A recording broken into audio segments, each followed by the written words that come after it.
It's the queen from Queens with the money when it matters for you and I.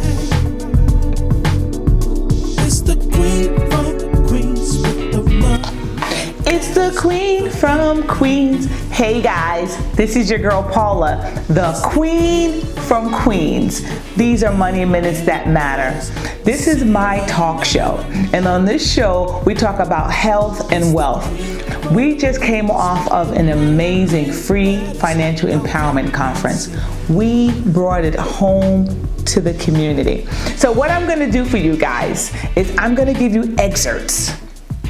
This conference was 7+ hours on Zoom. People stayed on and on and on. They were blowing up my phone, blowing up my email, sending all kind of information via the Zoom website. So we couldn't get to all of the questions, but you have my word that as we get to the questions, for those of you who registered, I will get your questions for you answered and we'll get it out to you within the next few days. But I want to give you my first segment.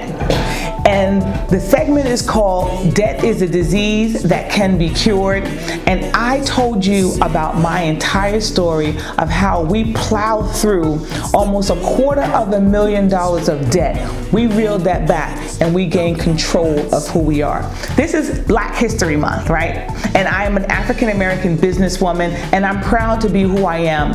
And I recognize that we don't have within our community all of the tools to get the job done. I'm here to deliver them to you. Let's get this show started. And me. Hey guys, this is your girl Paula, the queen from Queens. For those of you who follow me on my YouTube channel, Money Minutes That Matter, or if you listen to me on EAJ1023radio.com, you know that's my tag name. My name is Paula Roberts, and I am a nurse anesthetist. I am a registered nurse licensed to give anesthesia. I've been practicing for more than 25 years in level 1 trauma in New York, New Jersey, Baltimore, and Washington, D.C. I am the owner and operator of Roberts Anesthesia Services. I am the owner and operator of Roberts Target Financials. I am married to a wonderful man who makes me better. And we are the proud parents of 4 beautiful adult children. First of all, I want to thank each and every one of you for being here today. This is amazing. I thank you that you didn't think it was robbery to sacrifice a Saturday to be here and to learn some new life tools. Some of my oldest friends are here from my old community, from high school, my travel buddies, and a lot of the people that I'm doing life with today. I appreciate each and every one of you. I need to say to the presenters on this stage, you guys are amazing.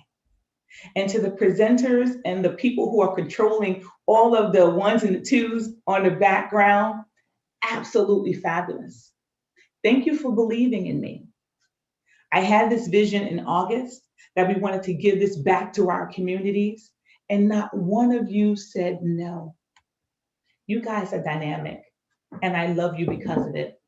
Let's get started with the show. Let's teach you guys that debt is a disease. Get out of debt and get your piece of the pie. Let's get started. So let me ask you a question. And for those of you who are taking notes, you may want to write this down. Where are you today and where do you see yourself in 5 years? Is debt impacting your future? What is the legacy that we leave to our children? Do you believe you can become an entrepreneur? And if so, what are you willing to do to sacrifice to get it? My dad was the most courageous person that I've ever known. He was born October 3rd, 1922, in the segregated South of North Carolina. My dad was a sharecropper. Sharecropping was the new form of slavery. My dad worked the fields from sunup to sundown, from February to November. He wasn't allowed to get an education.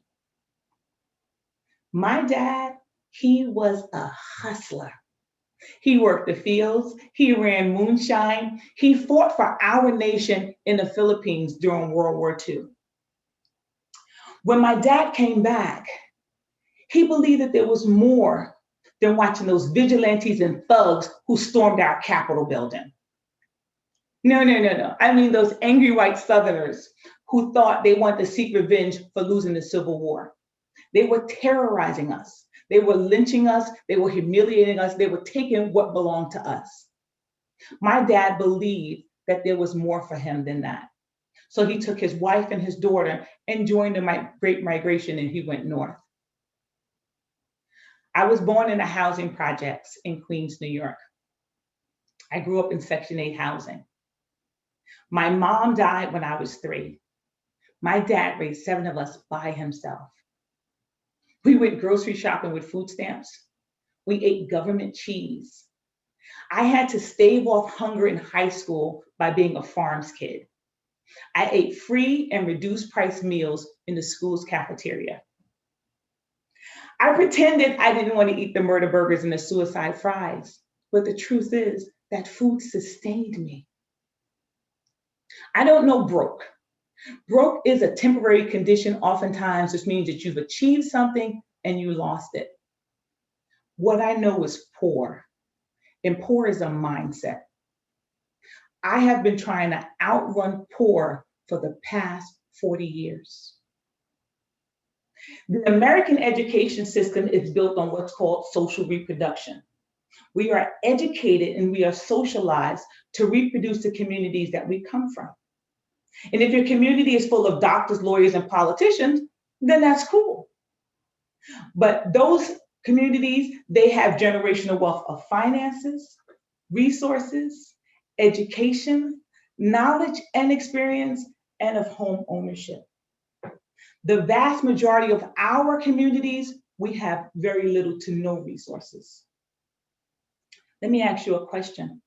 Why is it that the communities with the greatest need has the least amount of resources? The struggle is real. What do you believe? My community, it was rough. We had high incidences of Black on Black crime. We were the victims and the victimizers. We had high rates of unemployment. We have high rates of high school dropouts. When I graduated high school in New York City, the graduation rate after 4 years was about 37%. We have a documented education system that are educating and graduating functional illiterates. It's also documented that this same system has a school to prison pipeline. We have high rates of teenage pregnancies, and 60% of all of our children are raised in single parent homes. I had some really good friends in school. Some of my best friends, you know, the ones you did hopscotch and double dutch and jump rope with. Some of those friends used to cop marijuana from the teenage boys who lived in the upstairs apartment. Some of them got addicted to crack cocaine. They had to sell their bodies in order to support their habits. That happened to my first boyfriend, and now he's legally blind. I kept trying to outrun poor by getting my RN. Oops.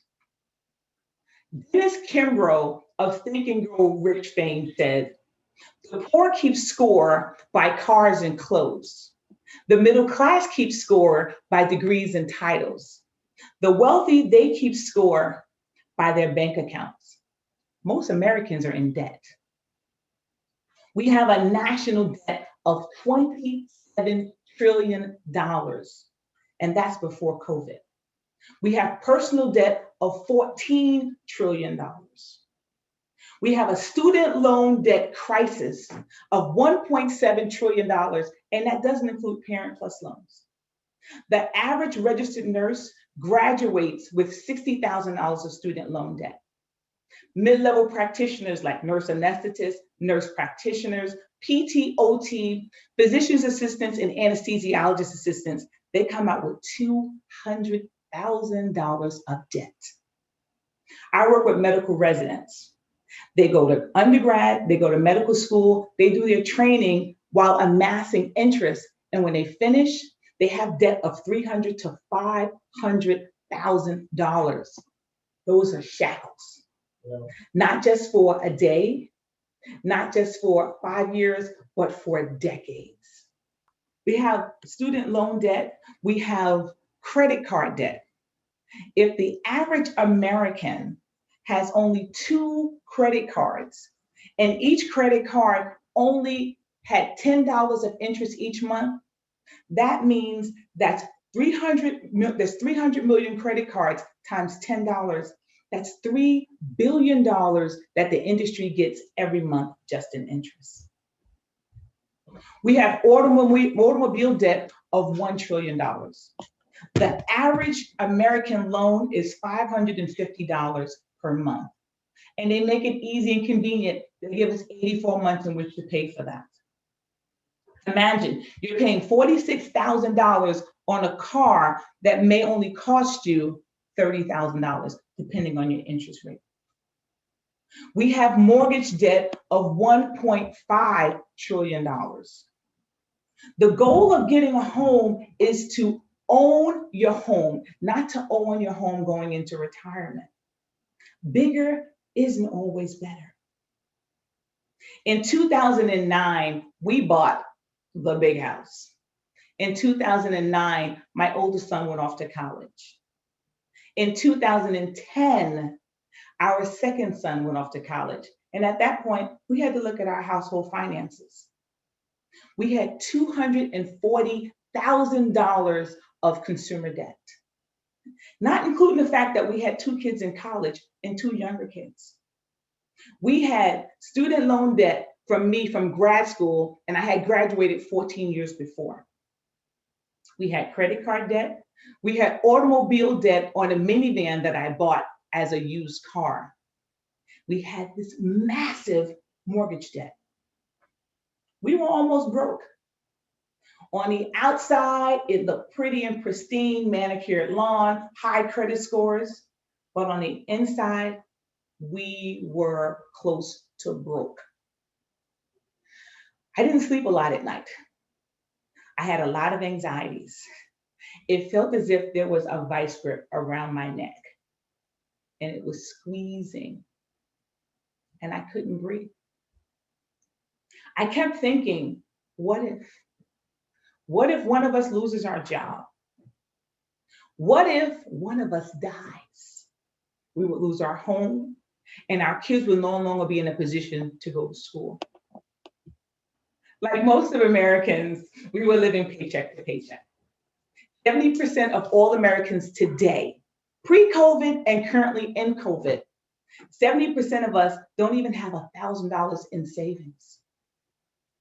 45% of us say we are completely broke. America is the most unhealthy and the most unwealthy that they've ever been.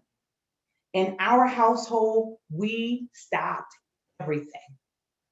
We were eating out every Saturday as a family of 6, cost about $300, no more. We stopped clothes shopping. When mommy took them shopping, mommy, I need Nikes.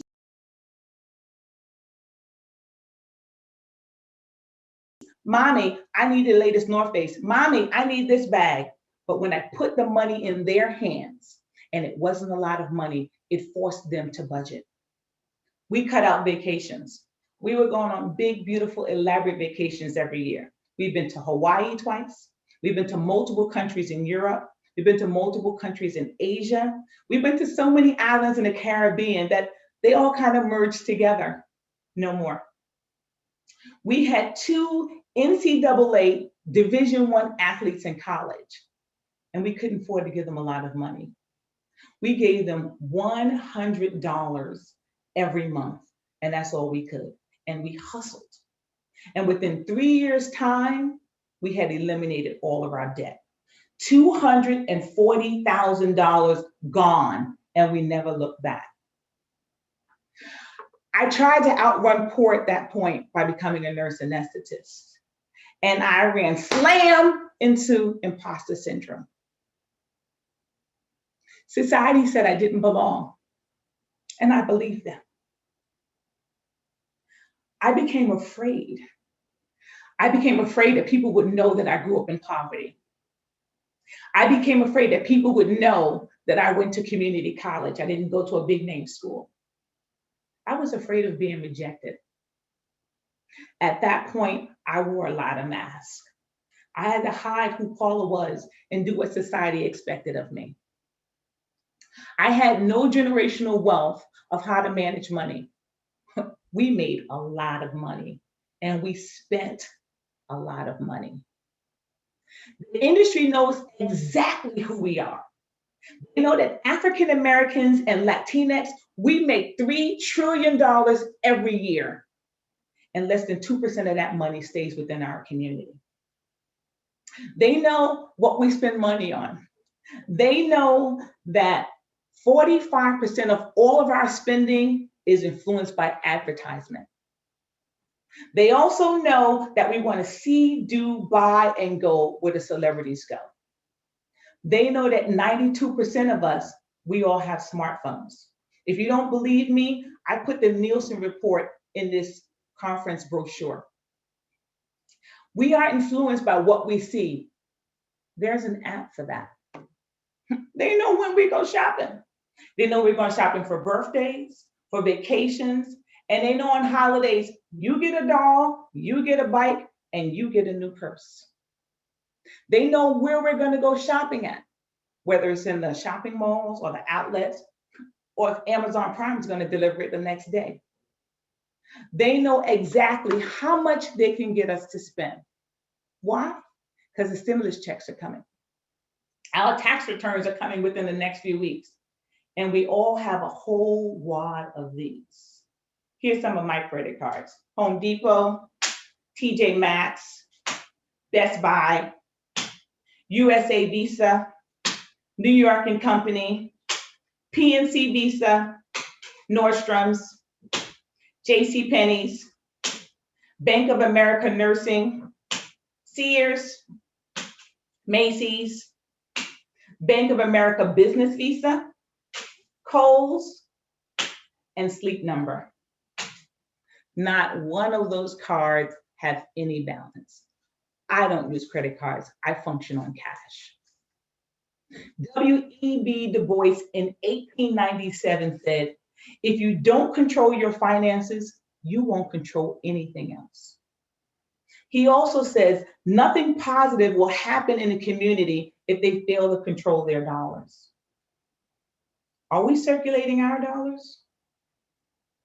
The Asian American community keeps their dollars for 30 to 120 days.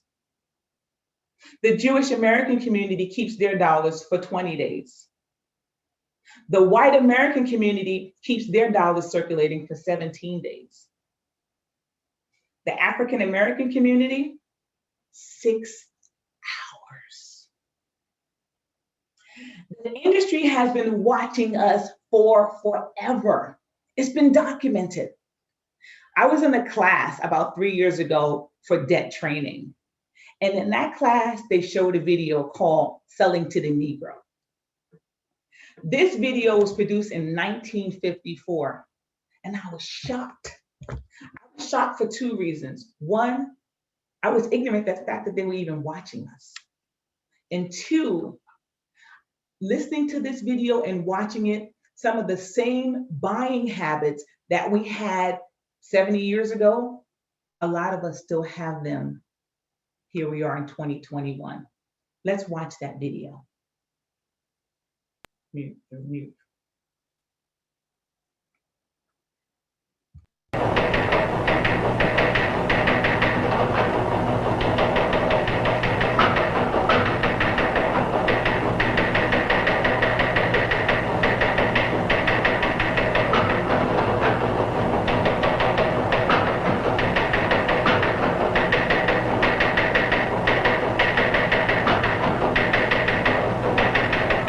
They cannot be classified as prospects who trade only in certain stores, certain neighborhoods. Today, Negroes shop downtown. They shop in supermarkets. They shop in small neighborhood stores. They'll buy from anyone who wants to sell to them. But we all know that before you can sell to customers, you've got to get to know them. You must understand something about them. What do the Negro customers buy? Why do they buy? How do you sell to them? Let's find out. Let's hear the opinion of men who have spent a lifetime studying the buying habits of customers the world over. Here is what sales psychologists have to say about selling to the Negro. The secret of selling to the Negro is expressed in one word. That word is recognition. Now, there's nothing unusual about that. People want to be recognized. They need recognition. That's basic in all of us. But perhaps because he's had so little of it, the Negro needs even more. He needs to feel important and appreciated. This need is a very real and important one. It shows up even in many of the Negro's shopping habits. Anyone who sells or wants to sell to the Negro customer should know about some of these habits. 3 habits in particular play a big part in every sales transaction. To begin with, most Negroes buy by brand. They ask for products by name. They're quick to turn down off-brands. Do you wonder why? Well, listen to what this customer is thinking. That last hat I bought just didn't hold up at all. You see, for a long time, the Negro has been sold a lot of shoddy, second-class merchandise. So now he asks for name brands in order to make sure he gets his money's worth. Buying by brand, that's the first important Negro buying habit. Now for the second. The Negro buys good quality merchandise. Symbols of quality and prestige are very important to the Negro customer. This woman, for example, is buying fine crystalware. But she is also buying the admiration and approval of her friends and relatives. Listen to her thoughts. My, isn't it beautiful? I can hardly wait to show it to Sally and Joan. It's a well-known fact that many Negro customers are influenced by the opinions of others. What their friends may think of a certain item often decides whether or not the sale is made. So remember, the Negro buys quality merchandise. That's the second important point. And here's the third thing to remember when selling to a Negro customer. When he specifically asks for one thing, don't try to sell him something else. Don't try to switch him at the point of sale. If you do, he'll probably react something like this. Doesn't he think I've got the money to pay for it? There's a reason for this reaction. Again, because he's had experience with cheap merchandise, the Negro resents being offered a substitute. He wants to be sold on quality, not price. The Negro buys by brand, he buys quality, and he doesn't like to be switched at point of sale. These are the keys to selling the Negro customer. That video was produced in 1954 by the Johnson Publishing Company, the same publishing company that produced Ebony and Jet. In the 1950s, that was the height of segregation. It was a time when we had to drink out of colored-only water fountains. It was a time when we couldn't go to the lunch counter to get the food. We had to go to the kitchen and eat it in our cars. It was also the time where our professional athletes and our musicians couldn't even go to hotels. Mr. Johnson was trying to teach establishments that in order to get the Negroes money, you need to treat us in a certain manner. Let me encourage you to watch that entire video. It has the audacity to say that no brand can become number one without the Negro buying power. And I gotta tell you, in 2021, we're not far off. We buy the most sneakers, the most TVs, the most cosmetics. We go on a lot of vacations too. So they're constantly watching us. Let me ask you, what did you believe? And I'll tell you what I believed. I believed I didn't deserve to be a millionaire. When we were on the precipice of our first $1 million, the wheels of poverty kept spinning in my head. We were working for 25 plus years. We were saving in our retirement plans. But in here, it didn't click. I kept thinking something was going to go wrong. It was that poor mindset over and over and over. Remember that show, Good Times, with the Evans family? In the beginning, they were working hard, doing so well, trying to get out of the projects in Chicago. But within 30 minutes time, they slipped on a banana peel. And guess what? They were still in the same situation. That was what was in my mind. When we had a net worth of about $950,000, I was going out with my older sister and I said to her, I'm afraid of being rich. And she just looked at me. Success begins in the mind. What do you believe? Let me answer my questions for you. 5 years ago, I didn't think I deserved to be a millionaire. 5 years from now, I'll be in a position to write generous checks to any charity and individual that I choose to. Debt has not been in our makeup since 2013. I teach my children that you are blessed to bless others. I believe all things are possible. That's why we are all here today, because God makes it possible. I'm willing to commit my time and my talent to get it done.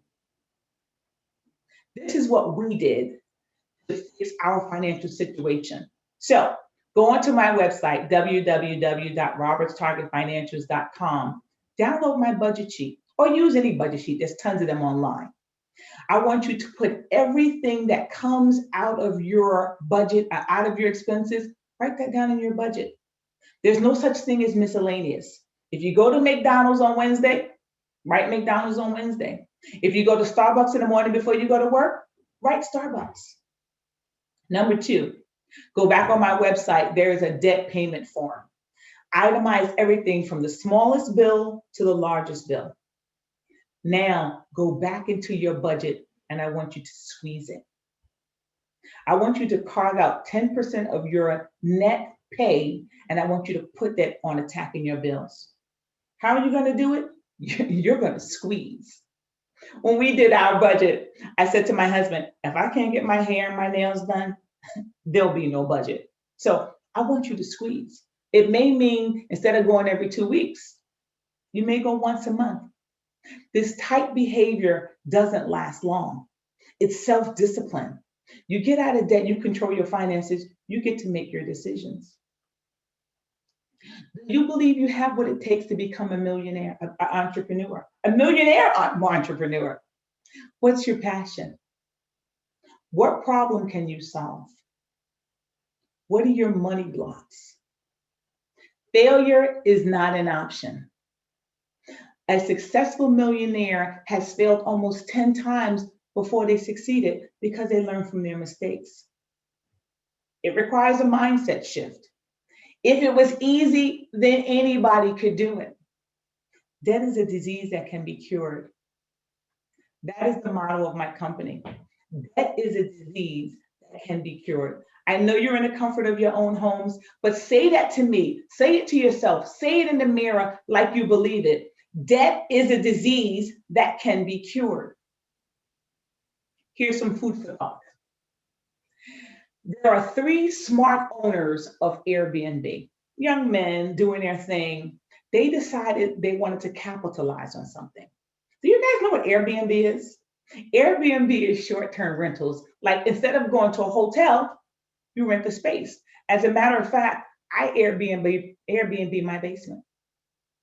In December 2020, these young men went public. They IPO'd. In 1 day's time, they had a net worth of $100 billion. They didn't even own the properties. Let me ask you something. What do you believe? Do you believe that you can get your piece of the pie? Today is just a dress rehearsal for where you're going to be tomorrow. Believe, succeed, and get yours.